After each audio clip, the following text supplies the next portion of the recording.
We have an excellent panel to answer all the questions. I will introduce them briefly before they speak, and then I would open up the floor, and I hope you're very engaged with full of questions. We will make it a bit difficult for you to ask questions because we have an empty seat. So whenever you have a question, you need to come up to the stage. Don't worry, it's really nice up here.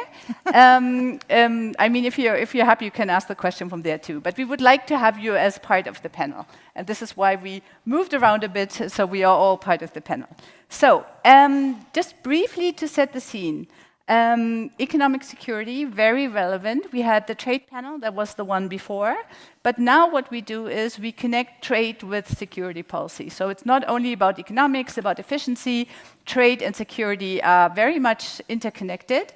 And what we see is that we also reevaluate trade and trade dependencies. So this is no longer something that's only seen as a positive sign to have these global value chains, but something that can possibly be weaponized for geopolitical goals. And so economic security, our topic, has become the key priority for the United States and for the European Union.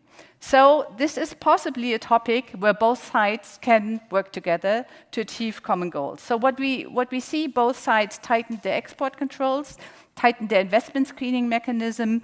In addition, industrial policy has become much more important to achieve geopolitical goals, also to support the production of strategic products in the respective countries. So we see a shift towards a more security-driven global economy. But unfortunately, it's not that easy, even though we both, the United States and the EU, might share the same goals. The transatlantic alignment remains a challenge. We see a very active United States, a very active approach, outbound investment screening, export controls, sometimes also unilateral approaches. While in the European Union, we are still debating about economic security, what we want to achieve. So it's a different approach maybe to urgency. There was a word that was also mentioned a lot in the trade panel. And we also have diverging views on industrial policy, on climate trade tools, on digital regulation.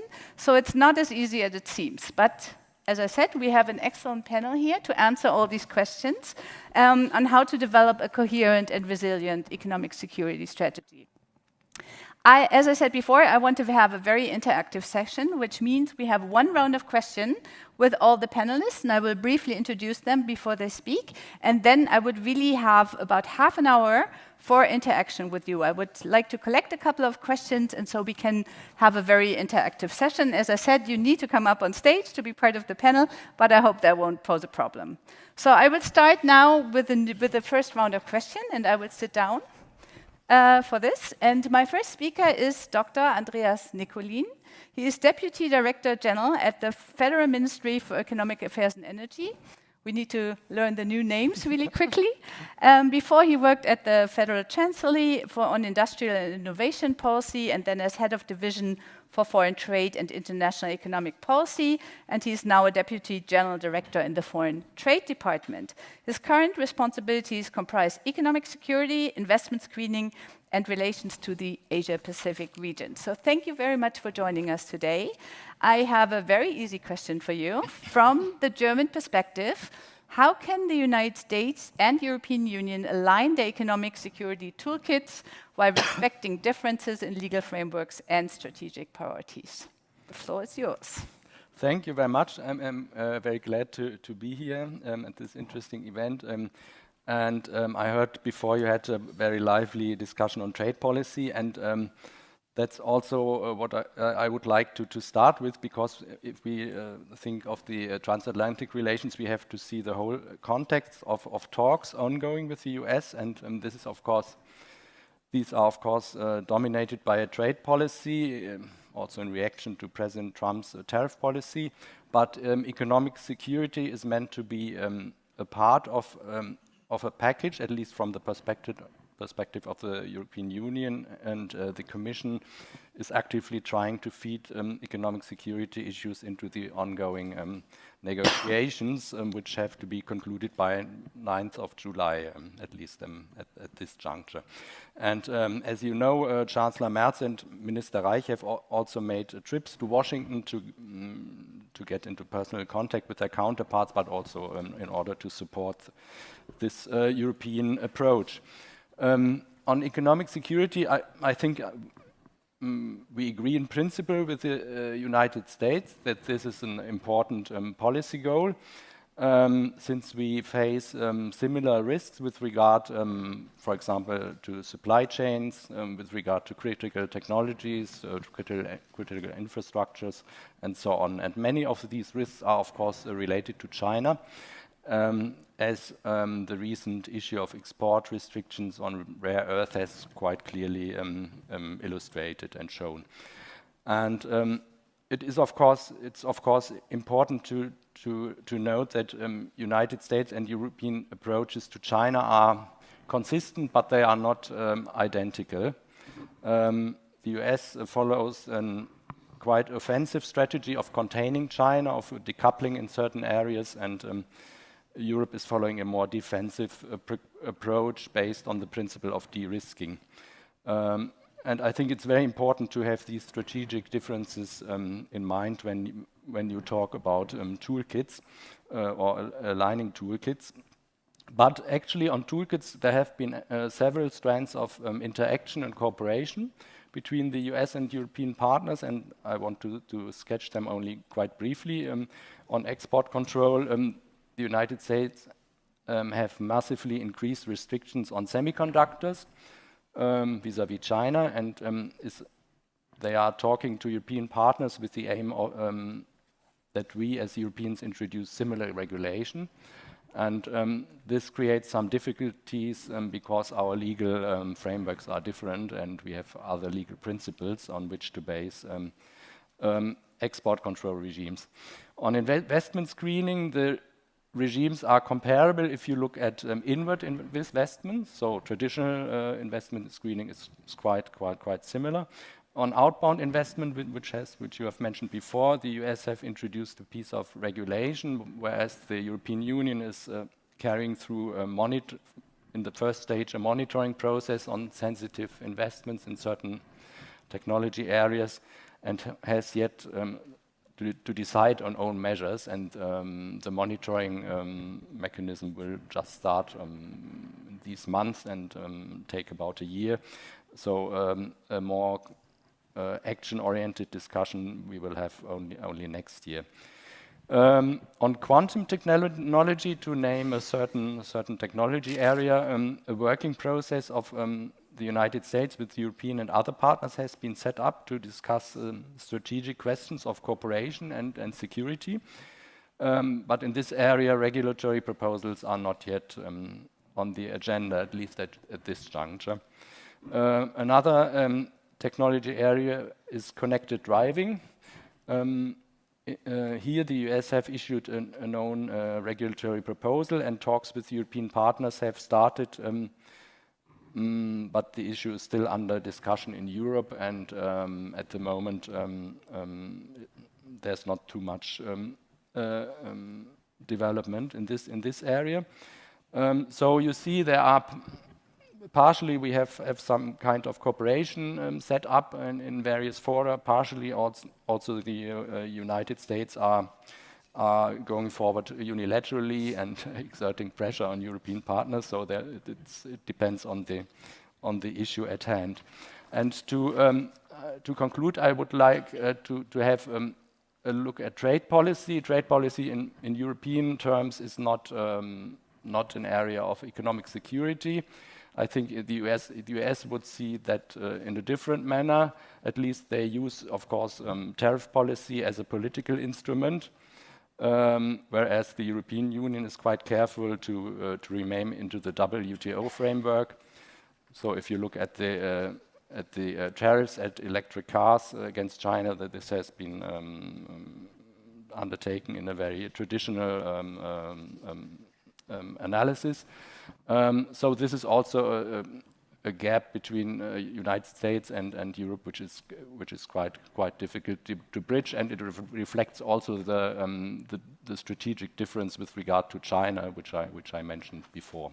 So I would like to stop here. Thank you. Thank you very much. So what I hear is we agree in principle, critical tech, supply chains, but there are a lot of different approaches on some of the sectors, like quantum tech or connected driving.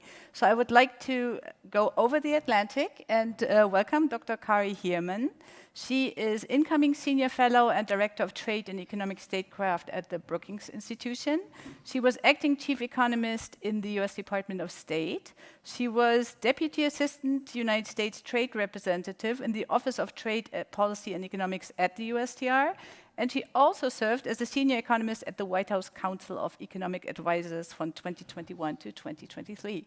Thank you very much for joining us. And I would put the same question to you, maybe from a US perspective.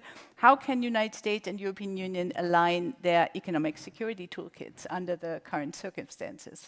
Thank you very much, and thank you everyone else on the panel. I don't want to underemphasize how challenging that is to align our toolkits when we have very different authorities, when we have very different priorities, and when we have different strategic objectives. So aligning with differences is always going to be a challenge. But there are fundamental ways in which we are, in fact, in line, where we have common concerns and common goals. And to the extent we can align our tools to work towards those common goals, it preserves economic security, the most important part of economic security, which is our prosperity, which is the value we have from our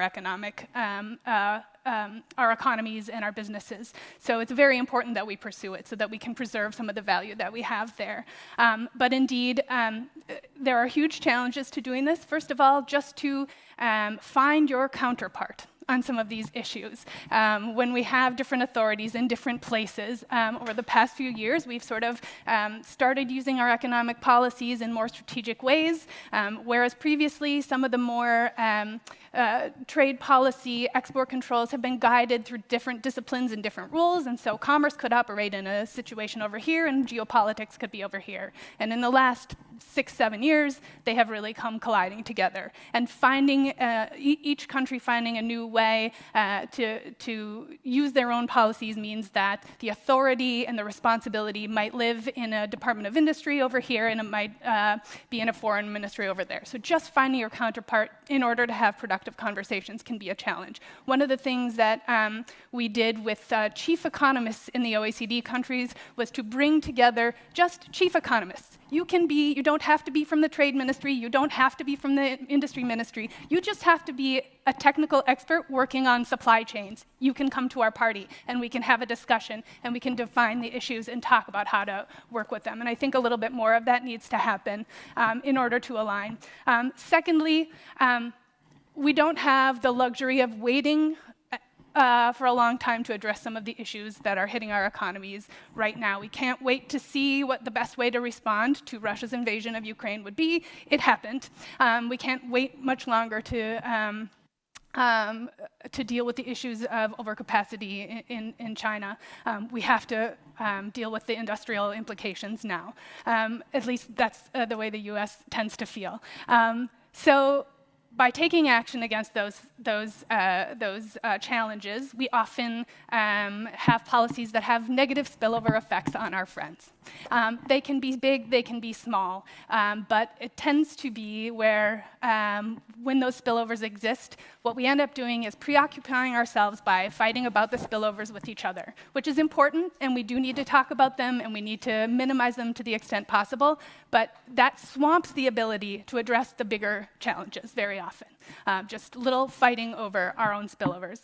And then third, and I think going to solutions and pursuing alignment, is that we do need to do a little bit more groundwork. Understanding the challenges that we do agree on. We often say we have common challenges. We often call ourselves like-minded, but putting a little bit more meat on the bones of what we are like-minded about and how we see common challenges, and having some more talk about groundwork to complement negotiations to achieve ends. I think this has been very productively done in a number of settings between the US and EU, and I think those need to continue, and the sharing of information information and perspectives and a little bit more rigorous treatment of the challenges we face could be helpful in order to allow our leadership to have more productive conversations as well. Thank you so much. So we have the counterpart challenge, we have the negative spillovers to talk about, and we have the groundwork that needs to be done. And if I don't see any question later on, I will ask about trust, because that's also maybe an important question. So I'm very happy for our third speaker, Silvia Baumeister. She is Head of Politics, Legal and Sustainability at the Association of the German Trade Fair Industry, Der AUMA, how I learned. Mrs. Baumeister has a long experience and expertise in the German trade fair industry. She and her team are responsible for public affairs, legal matters, and sustainability issues. And I wanted to look a bit beyond the transatlantic sphere. And I want to ask you the question, how can transatlantic actors coordinate more effectively with like-minded partners, with third partners in the Global South, in Asia, to build resilient and inclusive economic frameworks? Thank you. Yes, thank you very much for sharing the perspective of the German trade fair industry. Of course, we think that platforms are the most important tool to get into a dialogue, even to get into a face-to-face dialogue, which is so necessary in these days, I think. What we see is that on trade fairs, especially on trade fairs here in Germany, you can find the industry meeting from the whole world in one place and having market transparency that you wouldn't get anywhere else. So this is a perfect place to see threats, to see opportunities, and to have a kind of market intelligence that also gives you the serves security as well, because here you can identify where are your competitors, where are your possible partners, and where can I get into a dialogue with potential partners and get also new ideas. Here is where innovation is shared and we can work together with solutions. So alone here in Germany last year, 11 million visitors visited our trade fairs, and more than 200,000 exhibiting companies come to Germany to join for the industry on our joint marketplaces. And really impressive for me is that we have trade fair participants from over 190 countries. So that's even more than the WTO has in members. And so I think that trade fairs really serve as a tool to, first of all, facilitate transparency, but also get new partners. Also for recruiting, trade fairs are really crucial.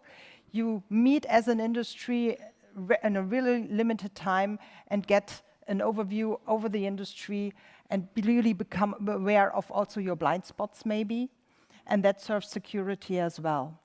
So we think that this may play a key role, and we also see it in other markets that they are really subsidizing trade fair participations here in Germany, and that we also subsidize trade fair participations of German companies abroad as well, because it's such an effective tool to collaborate and also to identify markets.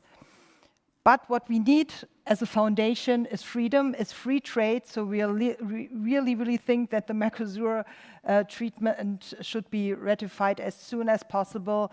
And we also think that we need more free trade agreements with India, with Indonesia, and also with UAE, all countries which are also discovering right now that trade fairs are a key to success and that they are a key for international trade.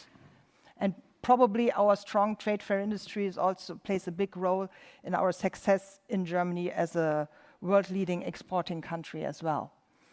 So I really would focus on this transparency that trade fairs can bring. Thank you so much. You already convinced me about the trade fairs. I haven't been to one. I need to go.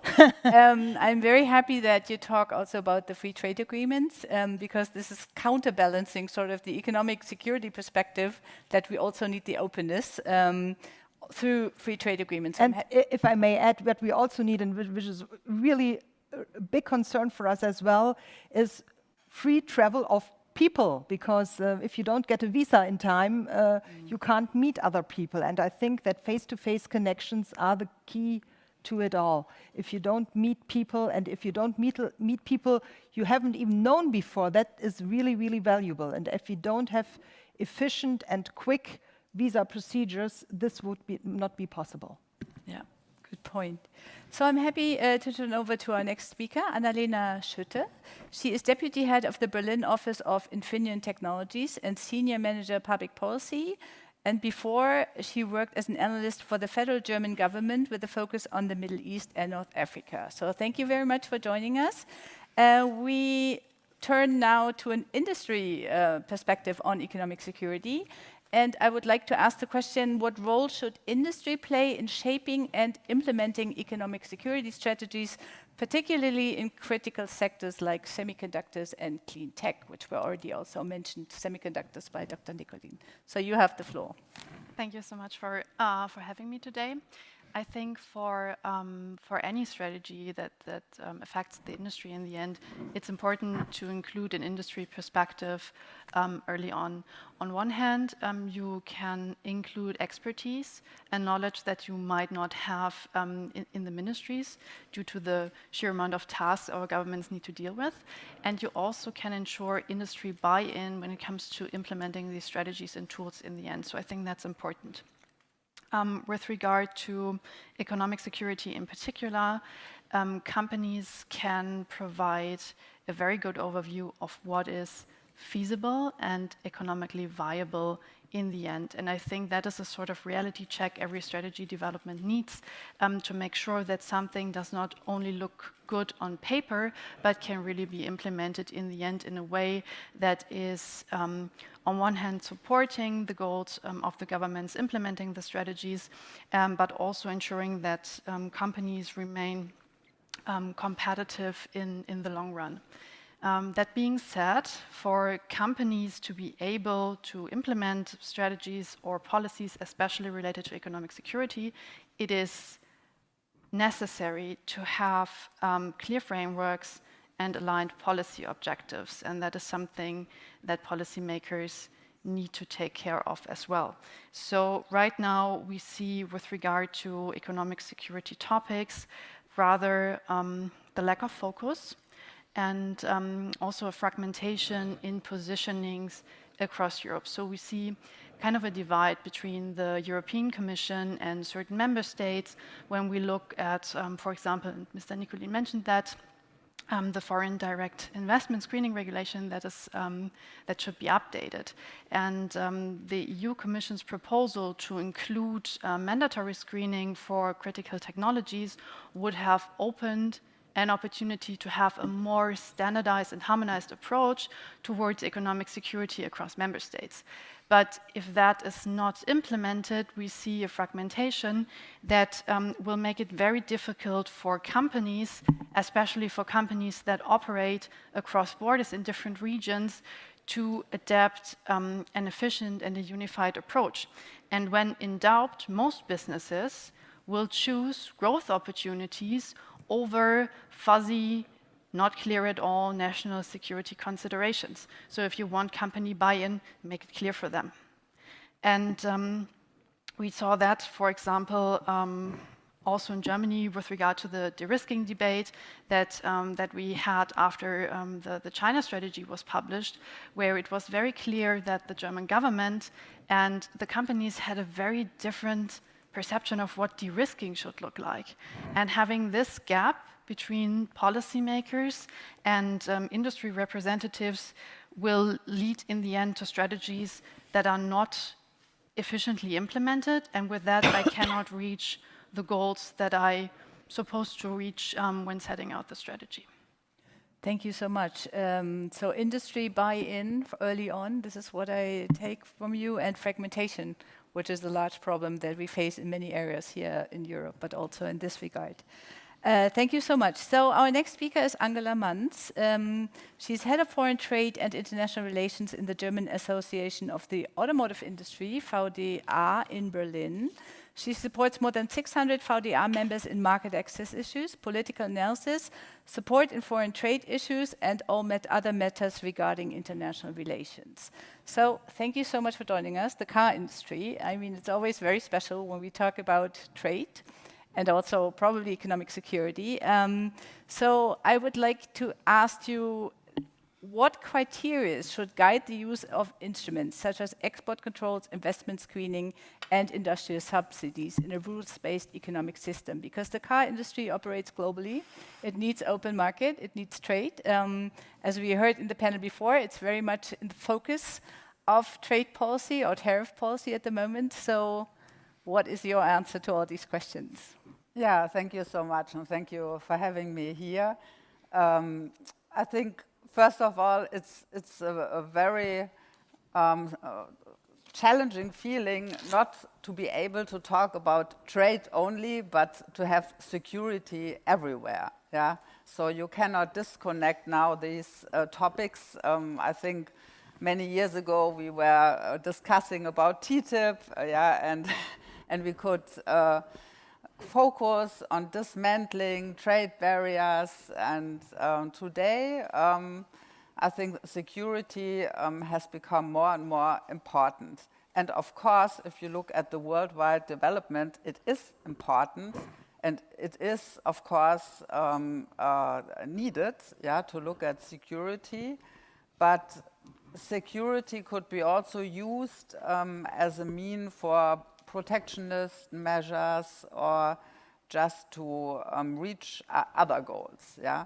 So the automotive industry, of course, we are in between. Yeah, we are on one hand we see the risks, and this I want to underline. Yeah, that our members, the suppliers and the manufacturers, they are not blind. Yeah. Because sometimes it is said, if you look at China, we are engaged in China, that the industry does not see the risks. This is not true. Yeah, we really look at the risks, but at the same time, we have to make business. Yeah, our companies have to earn money, and they have to rely on a framework. Yeah, and the framework is more and more disruptive. And if I can come back to the questions, what kind of criteria we should use, maybe it's very old-fashioned, but I think it's very good that the European Union was also described before as a complex authority who work on science-based, study-based approaches. So if you have the example of the dangers of connected driving, it was mentioned also by Dr. Nicolin. There was initiative already by Joe Biden that connected and automated driving could be influenced by third parties, and it could be a danger because somebody else could take control over a car, and this could lead to very bad car accidents and even more. So they started to look at the technology, and I want to make it short. The result was that now it's forbidden to import certain parts of vehicles from certain countries. Yeah, countries which are were named here very often. And the approach, I think the European Union should, from our point of view, have is also to look at not to look at special nations who could be dangerous or not, because you never know, and it's also difficult. If a person from such a nation works in Germany, is it now a danger, or can we rely on this person? So we rather look at the technology. Yeah, what are the real risks? We really have to make a risk-based approach, and then find the right technologies, to be able, of course, to avoid those risks. Yeah, and we really hope that the European Union, with the support of Germany, is following this approach. There are already rules, and we also have to work more on the regulatory framework, not only for connected cars, but also other future technologies. And we also saw it with TTIP, how difficult it is and challenging to work on regulatory issues, but we think it's possible. And we are very open for this, and we see also the critics from President Trump, and we are open to to discuss about the regulatory framework. This I also want to underline. And maybe a last sentence to the question for subsidies. Yeah, I think this was also mentioned that we need this rule-based approach. We have the instruments in the European Union. Yeah, we have the anti-subsidy investigations, anti-dumping, but it should be also looked very closed and very closely and very also fair on the question if we have over capacities or if we have dumping or subsidies. So also this instrument should not be misused for protectionism. Thank you very much. I think you mentioned a lot of important topics. China, technology-based, science-based approaches. I think we will pick that up later. Thank you so much. So our next speaker is Dr. Eliza Garnisova. She's founder and principal consultant of the Trade Policy Hub at LSE Consulting and an expert in international trade, trade and sustainable development, economic security and industrial policy, so well suited for our panel. Her work focuses on the intersection of trade and economic resilience, and she has led major projects such as the Trade and Investment Policy Measurement Call for the UK Department for Business and Trade and sustainability impact assessments for EU trade agreements with Mercosur, Mexico, and the and other regions. Sorry. So same question to you. What criteria should guide the use of instruments such as export controls, investment screening, and industrial subsidies? Thank you so much for the kind introduction and for having me here. I do feel like the odd one out because I'm neither German nor American and come with a very different perspective, probably from with sort of a little bit of a UK hat, but also European at the same time. So I cannot agree more with Angela on the point about the risk-based analysis and some of the points that she made, and I want to add a little bit more on that from kind of maybe taking a step back and looking at where it is sort of where the thinking behind economic security and bringing approaches closer together to economic security came from, and so how we can return a little bit more to that. So just thinking back to 2023 when the G7 came together with a really strong call of action with 7 areas for which defined for the first time really economic security. So different countries we know have very different approaches.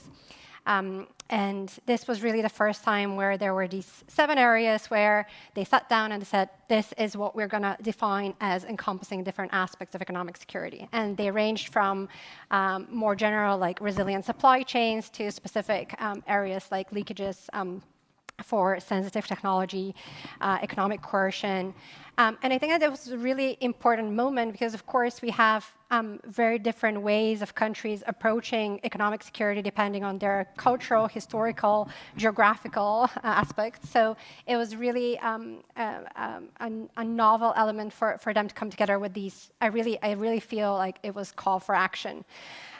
So for us, from my academic hat, my research hat, this really brought a lot of sort of analysis to think about how do different approaches compare and how do they converge, how do they diverge, and this is very informative, I think, for German-American cooperation, EU-American cooperation, and global cooperation more broadly. So just building on the earlier interventions, I do feel that there is this sort of need to return to that original venue of the G7 and try to explore how to, starting from that call of action and from those 7 areas, what is the next step? Are there those key principles around economic security we can agree on, criteria, as you mentioned in your question, that we can set forward where we can have this, not code of conduct, but an agreement that there is sort of a line on all of this. So I'm going to return to that in a second, but I do want to so just thinking about that, of course, this is not an easy task. And we heard from Mina Sherman yesterday that some institutions in the US have 50 years of experience. Other countries in the world don't have the same privilege of dealing with investment screening for such a long time and the institutions in place. So that's one of the things that makes it very challenging, I think, to come together with this sort of criteria or principles and agree on something concrete between both within the German, American and EU-American context. But bringing a little bit my UK hat, we were super pleased pleased that yesterday the UK finally published the industrial strategy. It has been in discussions, if you follow what's happening on the other side of the channel, for almost 2 years.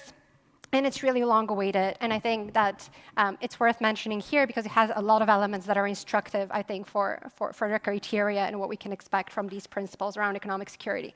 And I'm just going to mention a few of the points. But we see, of course, some of the issues that were mentioned here. So importance of investment screening, supply chain mapping, issues around foundational industries and defining what are those and what are specific support measures that are needed, but also aspects related to public finance. How does it play a role to de-risk private investment when it comes to economic security, bringing, again, stakeholders and businesses in and trying to put them a little bit more front and center to this whole sort of economic security conundrum.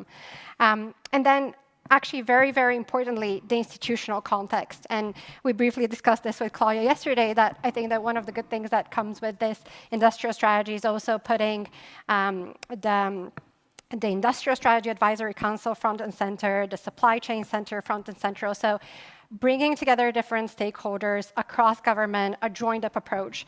And I'm not going to comment too much, since, of course, on the industrial strategy, since it's the topic of the day, but one of those elements is exactly this. Of course, trade policy, we know in Europe, is very different from economic security, but to some extent, there has to be a joined-up approach in the current framework, in the current context, global context. And that's a little bit what this industrial strategy does, is that it's a joined-up approach. And it brings a lot of previous strategies on advanced manufacturing, on critical minerals, and other aspects under the same hood, and also provokes stakeholders to talk about this together, and to bring those different stakeholders on the same table. So if I'm to very briefly to think about what those what does this mean also for the EU economic security strategy, and for potential criteria and principles.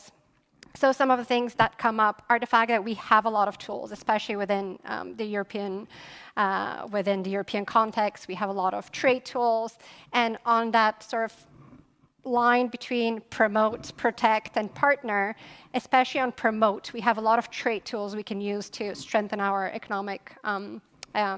economic security through those trade tools. So openness and economic security married together.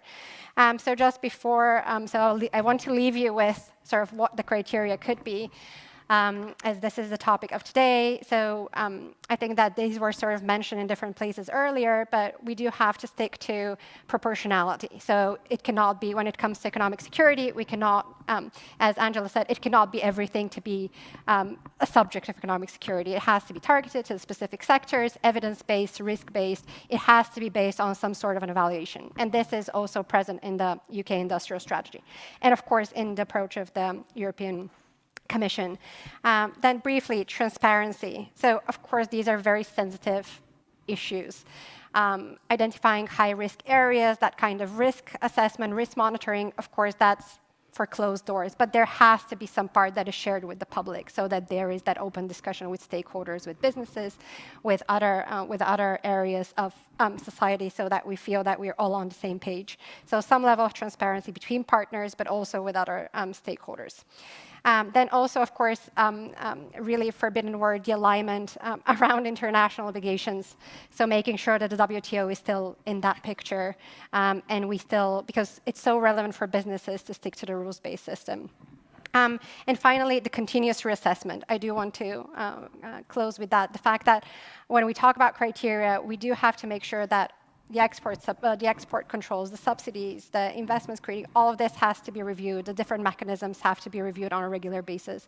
So, and again, that's where also stakeholders come in, and that's a really important other criteria. Thank you so much for the criteria, including the WTO. I'm glad someone brought it up. Yeah. Thank you for that. So we talked about alignment of economic security strategies in the transatlantic sphere.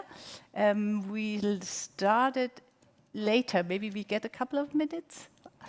So we started with the transatlantic. We had the Global South and other partners. We had the UK and G7 partners. We had criteria, science-based approaches to technology. So we covered a broad range of issues. So if you have questions on any of these issues, please raise your hand. Please, you go first, and afterwards, would you come on stage, or would you think we have a microphone. And briefly introduce yourself and briefly pose a question. Hi, thank you so much for all your comments this morning. My name is Sean Witchery. I'm a senior project manager with the Transatlantic Business and Investment Council. Essentially, I represent local and regional level American EDOs in Europe and help kind of facilitate driving FDI to the US. Increasingly, I meet a number of European-based companies exploring operations in the US, and we see that business planning, business strategy is increasingly driven by risk assessment and scenario planning. I guess this is kind of a general question, but in particular, I felt that as an expert in industrial policy, or you as well, I feel like could maybe offer a little bit of a European versus American kind of perspective on this. How should businesses plan in this kind of policy changing every 30 minutes on the whims and, flap and flutter of a butterfly's wing kind of moment? I don't quite know how to advise these companies that I meet, and they look to us to provide some sort of guidance, and I don't quite know what to tell them. So I would love maybe some expert advice, some sage wisdom. The wisdom of Solomon would help here. So please. Does any one of you want to answer directly, or should we collect? I think we should collect a few. Okay, so I think you were the next speaker.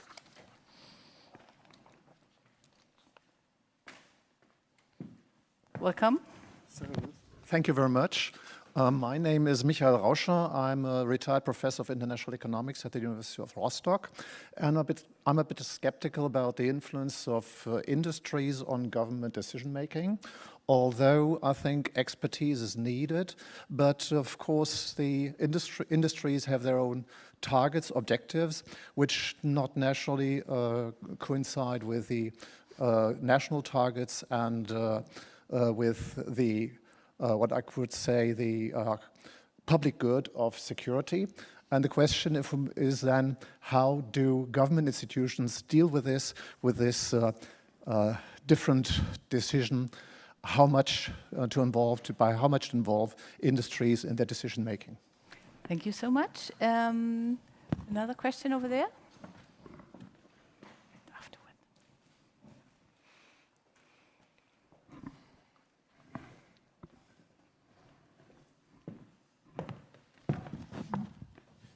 Jans Ahlefeld, political advisor to the members of the German Parliament. My question would be, actually, we've been talking trade today, yesterday and today, and I think no one mentioned the WTO. I did. Oh, she did. Okay, I was just outside. Sorry. So my question actually would be, why don't we use international organizations that we created to deal with, let's say, trade, make it more fair and provide for competitiveness, as well as, for example, the Wassenaar Agreement that's focused on security, the kind of successor organization of the COCOM Agreement. So what's the deficiency? Why don't we use those tools that we created and paid for ourselves?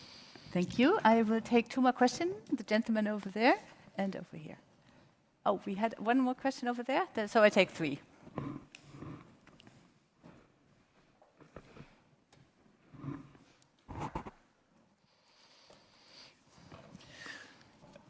My name is Harold Asudoji. I'm a human rights research practitioner and currently studying international relations and cultural diplomacy. I've listened to all the panelists, and one thing that struck me most was what the learned panelist said about the fact that when we're talking about economic security, we can't talk about everything. We have to target some sectors. But my question is, can we talk about economic security without giving importance to human security?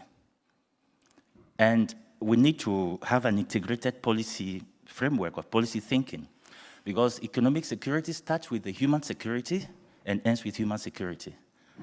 Because when we're talking about economic security, we're looking at environmental health as well.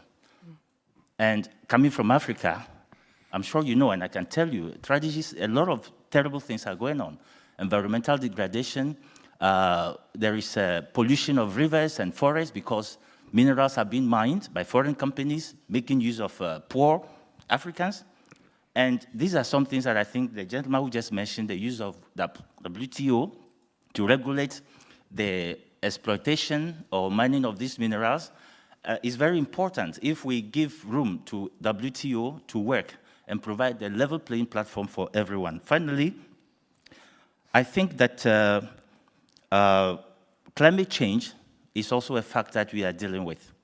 And so I want to plead with you, since you are policy makers and you advise government on policy decisions. It's very important to prioritize human security, because you cannot talk about economic security for organizations or companies without giving room for the human beings who are the source to be healthy, to be strong, and then we can have human security for everybody. Thank you very much. Thank you very much. Over here?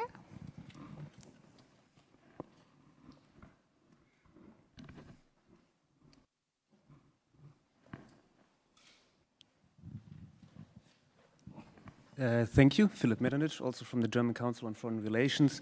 I have actually two questions. I'm going to be very super quick. So one is, the German government is now working on an economic security strategy. So I'd be interested what participants think what this strategy should focus on. Strategy, or I don't know, technicalities, and how is that in comparison to the EU's economic security strategy? And then maybe for the non-German panelists, the question on how do we kind of reconcile the security aspect and the aspect of markets, basically. So this has been mentioned a lot. If security considerations are basically narrowing the market scope for companies operating, for example, in China, how do we bring this maybe into a more cooperative discussion, especially in the transatlantic relationship? How do we bridge this narrowing of the market that companies need? Thank you so much. We had one final question.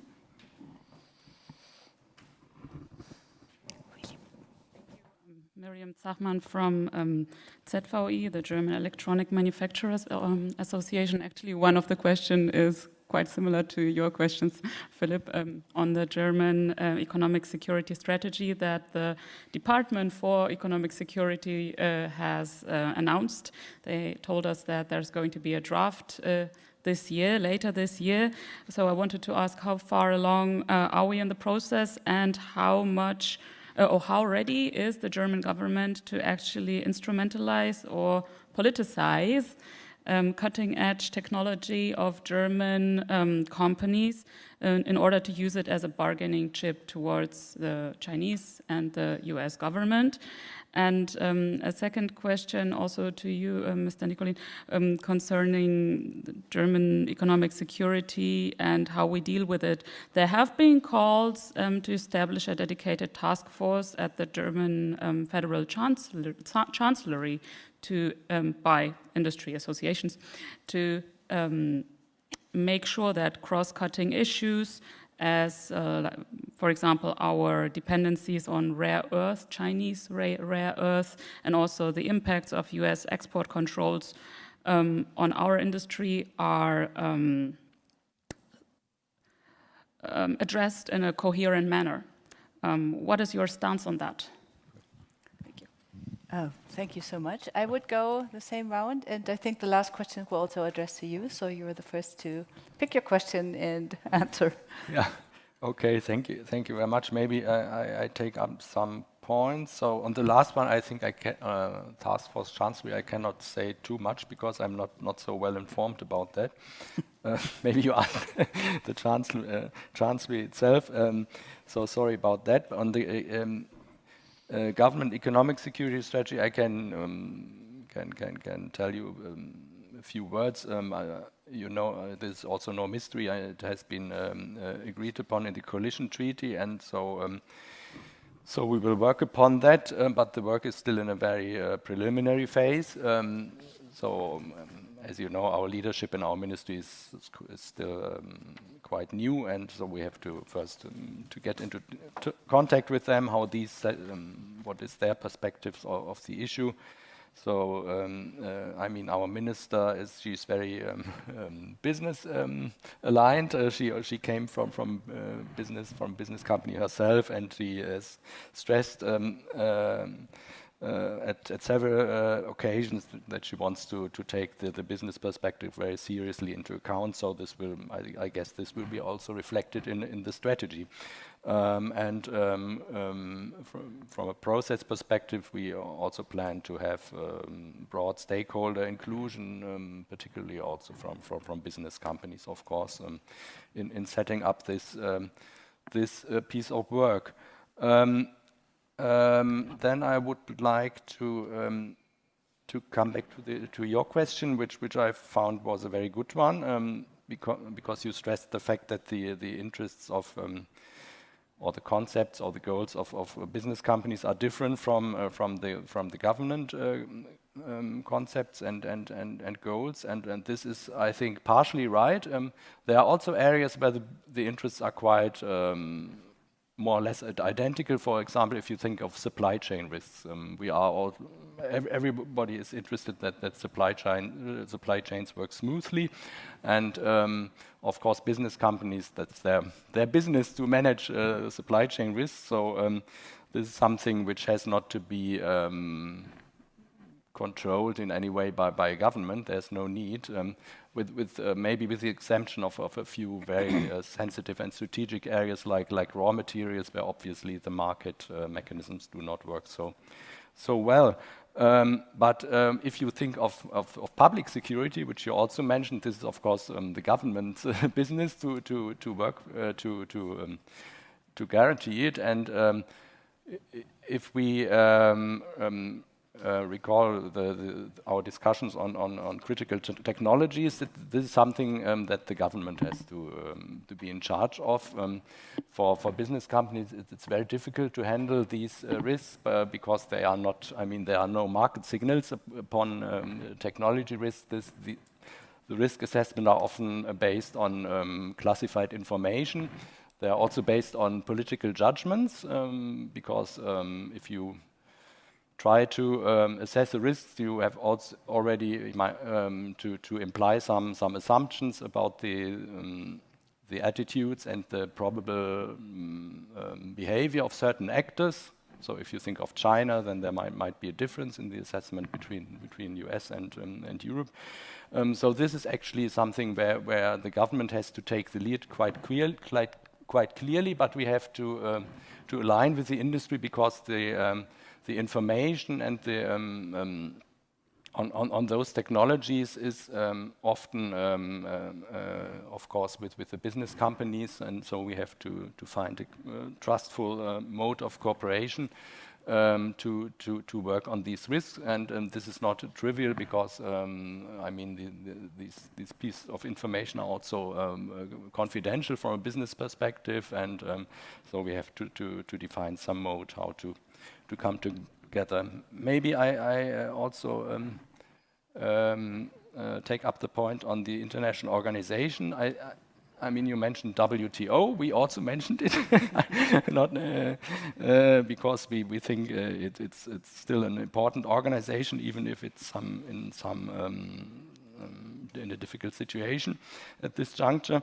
On economic security, I think the WTO is also a valuable partner, but it's not so much their core business to deal with economic security in a stricter sense, so with all these risks implied. But the WTO is a valuable partner if you think of the reconciling the concepts of free trade or more or less free trade with economic security aspects, because as it has been mentioned several times, it's not quite clear how these goals can interact, and what the new paradigm of free trade could be under those conditions with all these economic security risks involved. And in this regard, WTO is of course an important and valuable partner.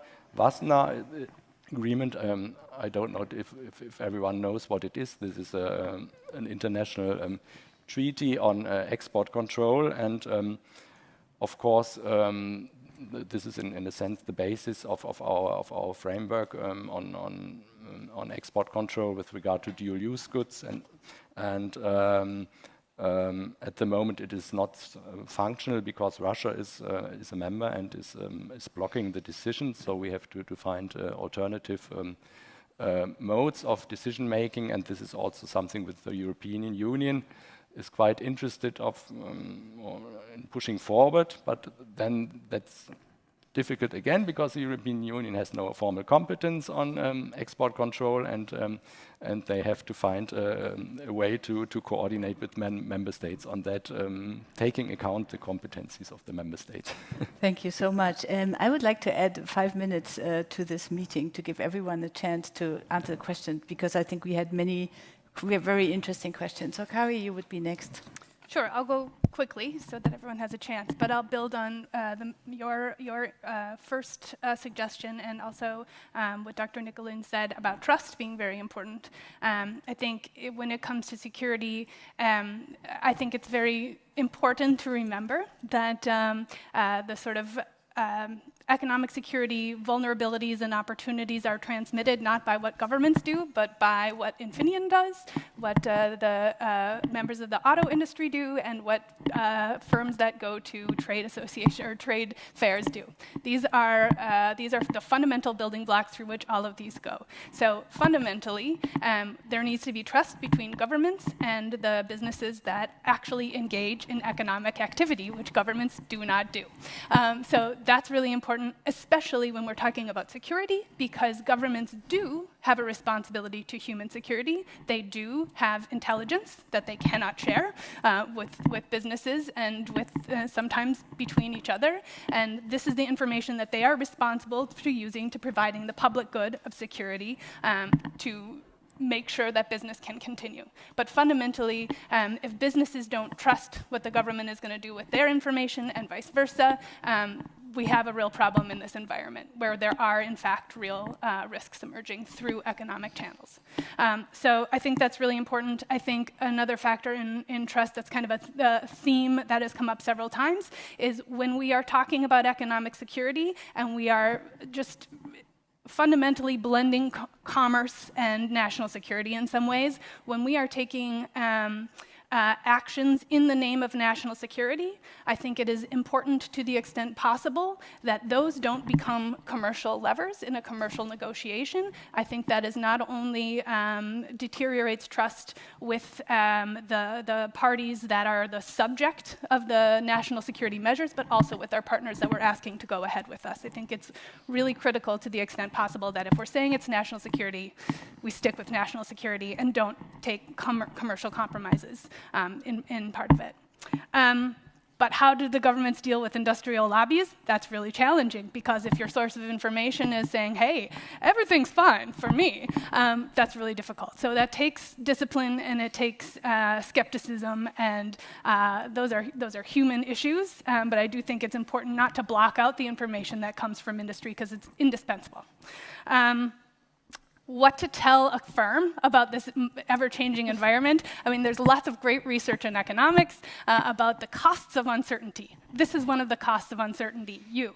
They have to pay you to find out what's going on and to help advise them. They need auditors, they need lawyers and consulting firms to keep an eye on how to minimize the costs of geopolitical uncertainty. My fear is that that is one thing for a multinational, it's another for a small and medium-sized enterprises. So governments, I do think, have some kind of a responsibility to provide the kind of data, the kind of clarity and rulemaking to the extent it's in their power to be able to help firms make decisions in an uncertain time. That's a really difficult thing to do. Lastly, why don't we use the WTO in Wassenaar? I think you made the point exactly. Russia's in Wassenaar, so that's really difficult right now. Similarly, the WTO is a consensus-based organization, and one of the fundamental problems, I love the WTO, by the way. I'm a trade economist. This is like perfection in theory, but one of the problems fundamentally that the US has had is that the WTO is not providing a level playing field, specifically with respect to China. And the competition is unfair and the rules are not constraining that. And the possibility for reform is technically there, but has been impossible. So we need to be able to reform that institution before we can really use it going forward. Thank you so much. Ms. Baumeister? Yes, well, I would just like quickly add to that trust is on the base of it all. And I think also at trade fairs, I have to come back to that, also the conversation starts between the industries and also political influence makers. So if you look at the Hanover Fair, when you see Trudeau and Mr. Scholz visiting the trade fair together, this has a huge political impact and also comes down to a huge conversation that we will have in the media as well when it comes to bilateral relationships. And we will have it as well next year with Brazil as a partner country. And we have many politicians coming from abroad, from here, visiting trade fairs and looking at the industry face to face and having face-to-face conversations, building trust. And I think that's on the basis of all of it in the end. Thank you so much for pointing out trust again as the important basis for cooperation. Ms. Schütte? Yes, I would like to react to the first question on uncertainties. I mean, in the end, most companies are currently in the same boat, at least those that operate on both sides of the Atlantic. And from a company's perspective, we try to have very open conversations with our suppliers and with our customers on what is currently happening, what kind of issues and challenges we face. I mean, we cannot solve the uncertainties by that, but we can at least have an open conversation. Okay, what is going on? How will that affect our business relationship? And what kind of mitigation measures do we have? And can we explore jointly to make this at least hurtful as possible? And the second advice would be, if possible, trust in your business model. So for the semiconductor industry, reshoring manufacturing to the US, at least for the mature nodes and the foundational nodes, will be very challenging. It costs billions of dollars to build new fabs. And it takes you 5 years to build that fab and 10 years in total to be economically viable. And that is just not a business case. I mean, tariffs are hurtful, and it would be great to not have them, but I'm very doubtful if that will force any European company to increase manufacturing in the US if they not already have manufacturing over there. So trust in the business model you have, trust in the strategies, and stick to them even in times of uncertainties and crisis. Thank you. Angela Manz? Yeah, I would like to come back to the question regarding human security, because this was not taken up by my colleagues here, and I think it's a really important question, important remark. And of course, human security is strongly connected with general security, because if we do not have a general security, then there cannot be individual security. And especially when you look at Africa, I think it's really a very, very important part of the world where we should look. Yeah, all the discussions here focus on 2 or 3 countries, and I totally agree. And our president, she has just been for nearly 1 week in Africa and had a lot of talks with the industry there. And I think it's really also a task for our members, yeah, for our industry, because we need healthy people, and nobody could be happy with having materials for batteries coming from a source where people have to suffer under unhealthy conditions. So I think this is also the work for the states, for the international organizations, to put the framework that this cannot happen, and that we have a level playing field for the individual human, but also for the companies. And on the other side, of course, I have to say this, it should not be overloaded by bureaucracy. Yeah? So this is also the challenge, that all these different value chain laws, that they also impose a lot of a burden for the companies, and I think there should be somehow a good way where both goals can be achieved, yeah, that you can do business and that you at the same time protect the human health. Thank you so much for picking up that question. Edita? I would just add a different perspective a little bit on human security. I think one of the issues with that is that for example, for trade agreements, for different types of economic agreements, we usually have a process to look at what the impact will be on social, environmental, human rights, gender, on other aspects. So I've done, as I said, like multiple of those impact assessments. And even though they're very long and very tedious, they're an important tool to assess what the impact of economic interdependence or economic impacts of trade would be. So that's one of the issues of linking to the interdependence of economic security and trade, that we don't have the same tools for economic security type of agreements that fall only under the economic security realm. So we don't do the same type of stringent impact assessment or regulatory again, assessment of what the impacts would be on environmental, social, human rights aspects. And that a little bit is a problem of constantly augmenting the economic security toolbox, that we have different new types of trade and investment agreements, but then by taking them out of sort of the original path or the original system that we have in place or process, it takes a little bit out of the stakeholder engagements that we have in place, the way that we usually assess those kinds of things. So I think that's one of the issues of reconciling both. And maybe just to end on the good question of how do you reconcile economic security and trade and open markets, I think that's a very challenging thing, of course, but we can do hard things, to cite something that I'm reading right now. I think that's the thing, we can actually do it. And it's a matter of going beyond sort of trying to think of economic security as justification of protectionism, but actually focusing on that realm of economic security, which is the promote part. How by strengthening our economies, we become more resilient. So that's something with the innovation, with the tech component, we've been constantly discussing that we should focus on a little bit more on the trade agreements that build into that, the resilience, the policies that we can put in place to actually strengthen our economies, which eventually will make us stronger also in an economic security and a national security sense. Thank you so much to our great panel. Thank you to all your questions. Thank you for staying 10 minutes longer. And I hope we can continue the discussion later on. Thank you.